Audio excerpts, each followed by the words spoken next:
Hello and welcome back to another Warcraft video. So today I'm going to be telling you how to get Exalted with every Mists of Pandaria faction. Now this video is originally just going to be a quick little small guide to tell you how to farm up a few of the reps, but I thought, hey, you know, I'm here anyway, I may as well just do every single faction. And I know that for many of you this won't be of particular interest, but a lot of people didn't really pay attention to reps in MoP, a lot of people didn't play the game during MoP, and Warlords of Draenor has brought loads of fresh faces to the game, so if you're any of those people, or just, you know, want to have a look at how to get a few mounts, then hopefully this guide should be for you. Of course, if you're not into that, then that's totally cool and understandable. There will be plenty of other stuff on the channel this week anyway. So let's start off with the Tillers, and they are perhaps the faction that you want to tackle first, because when you get Exalted reputation with them, you will be able to do farm work orders which will grant a smallish amount of rep with a chosen faction. They're located at Half Hill, which is a town in the centre of the Valley of the Four Winds, so to unlock them, just head over there and do the few quests with Farmer Yoon. There isn't really much of a way to game this reputation, all you do is just the quests at Half Hill every day. They are really fast and easy, and as you quest you unlock size upgrades for your farm. Ensure that you constantly have your farm full of plants, because those plants actually give you rep whenever you harvest them. Now there are individual farmers which you can get rep with, but their unlockable quests and the things you can hand into them for rep don't actually give you rep towards the wider Tillers faction. So next, let's talk about the Lore Walkers. These are super easy to do, you can knock them out really quickly, and a very handy way to do the Lore Walkers is simply just to get an add-on to manage the locations for you. What you do to wrap up with these guys is you essentially click on loads of different treasures throughout Pandaland, and once you click on all of them, you'll be Exalted, and you'll get that really cool flying disc mount. So many of you are probably familiar with Handy Notes, due to its Warlords of Draenor popularity. The good news is that there is a plugin which will contain all of the locations for the Lore Walkers rep, so it's super easy to knock this one out. Another one that you probably want is the Anglers. I know that fishing is something that many of us dread, but I actually started doing this and it's not really that bad. So first of all you want to do is head to the Dread Wastes, and you just do the quests there until you unlock the Claxi dailies. Once this happens, the quests at Soggy's Gamble will open up. Just head there and do those early quests, because they actually give you a big chunk of reputation for the Anglers. Now the rest of the Anglers is a lot more pedestrian. There are 3 different daily quests at Angler's Wharf, and, well, you all have common sense, you'll be able to do them. But in addition to that, there are 3 different kinds of rare fish, which you can actually fish up for the Anglers, and also to get some rep with Nat Pagel himself.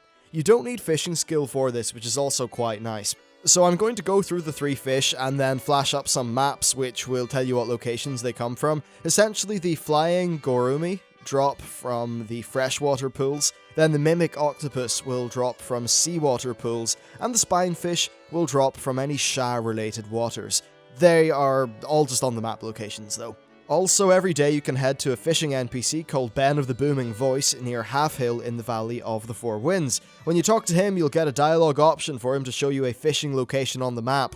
This location changes daily, and essentially, there will be a higher density of pools there, which makes it very handy for farming up the fish. Also, at that location you can find a large pool, and that'll summon a rare mob, and there's chances to get a few different vanity items, and you'll get loads of regular Pandaria fish, if you for some reason have a reason for them. So essentially just farm up your 3 fish every day, you can only do 1 turn in per fish, and then complete the 3 dailies. It's not that hard and it shouldn't take you too long as you do all of those fish. Next we've got the Golden Lotus, and the good news is that these guys are dead easy. Just head to the Gulai ruins and start slaughtering everything. The mobs give rep and they also drop Gulai cache keys. Once you get a cache key, go into the ruins and start opening up the chests that you'll find there, and inside those chests you can find items which give your character even more rep.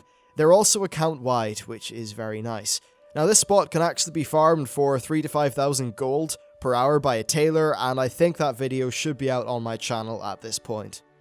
Next, let's cover the Shadowpan, Celestials, Claxi, and something that also applies, I suppose, to the Golden Lotus. Basically, the main way of getting rep with these factions is to farm up Zandalari Warbringers and War Scouts. These mobs can drop account-wide items which give 1000 reputation. Of course, if you've got the Revered Commendation, then that means they actually give you 2000 reputation, which is really good. And they're both really easily soloable at level 100.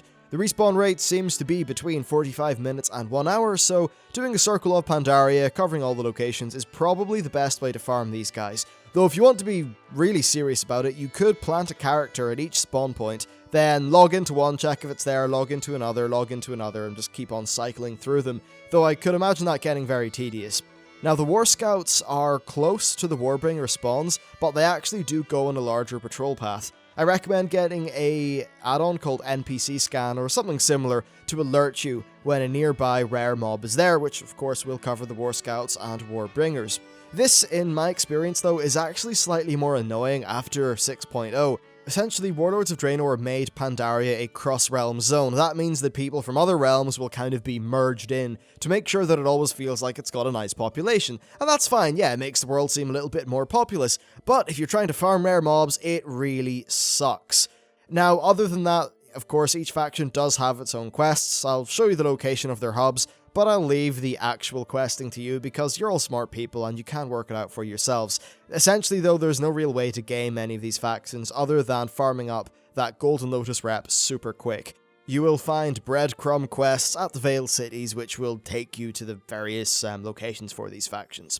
Also, the Shadowpan and the Klaxi are both involved in leveling content. This means that completing the Shadowpan quests in Kunlai and Too Long Steps will give rep, and similarly, if you want to get Klaxi rep, then doing the Dread Waste is, well, it's A, required, and B, will give you loads of rep, so go do that anyway.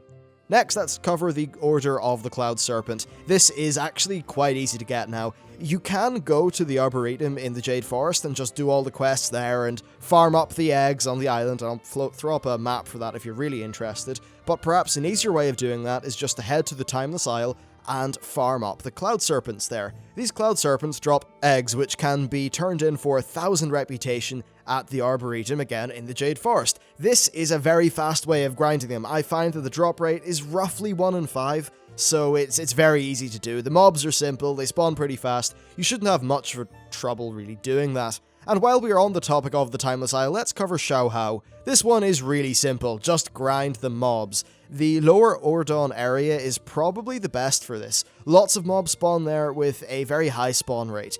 Now, the area outside, or just around where Ordo spawns, is actually quite good if you've got the gear to kill things quickly, but I found that the spawn rate actually wasn't that fast. In my testing for farming this up, I'm still not at Exalted by the way, I'm nearly there though, but yeah, in my experience, the best place to do it was that lower Ordon area. Of course, if there's a lot of competition in one area, it may be worth hopping onto another one, because, well, obviously competition does kind of suck.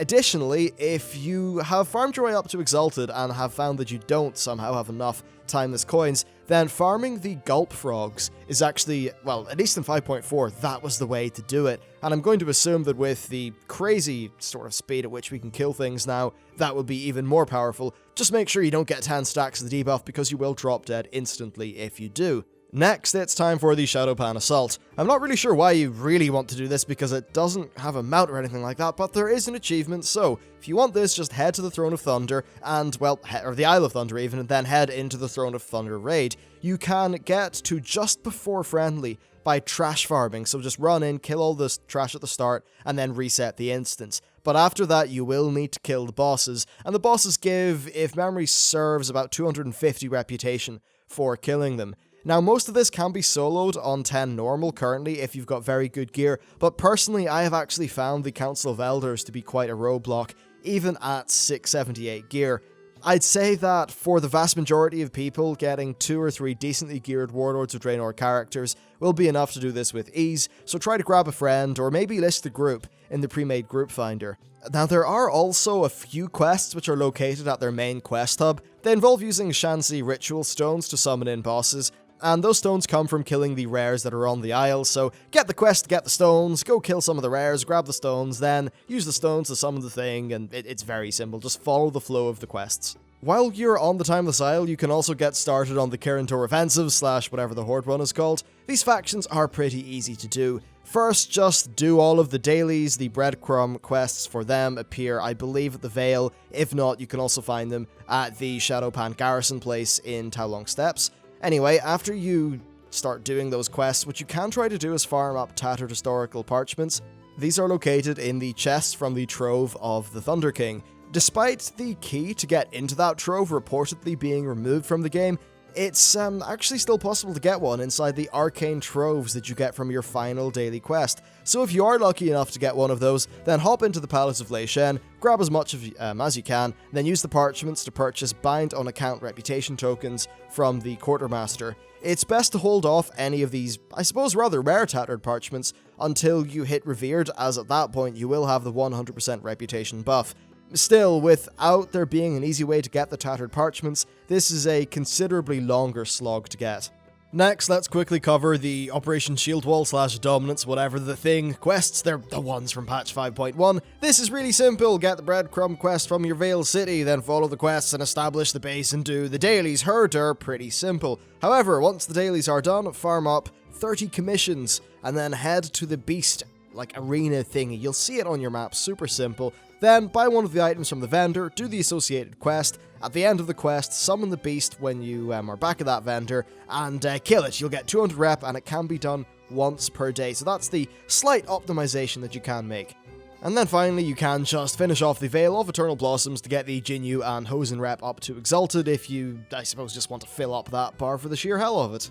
And that is it for the video. I was originally going to do one on just farming up the Cloud Serpent and Xiaohao rep, but I thought I may as well just cover the entire expansion's worth while I was at it. I mean, it's just handy, I suppose, to have this all-in-one reference if you are new to Warlords of Draenor or just didn't really bother with those reps and want to head back and do them. It should be pretty easy, and within maybe 10 days or something, you will have a whole host of various toys and mounts and tabards and things like that. So hopefully you found it useful. Stay tuned to the channel for more videos, and I'll see you next time.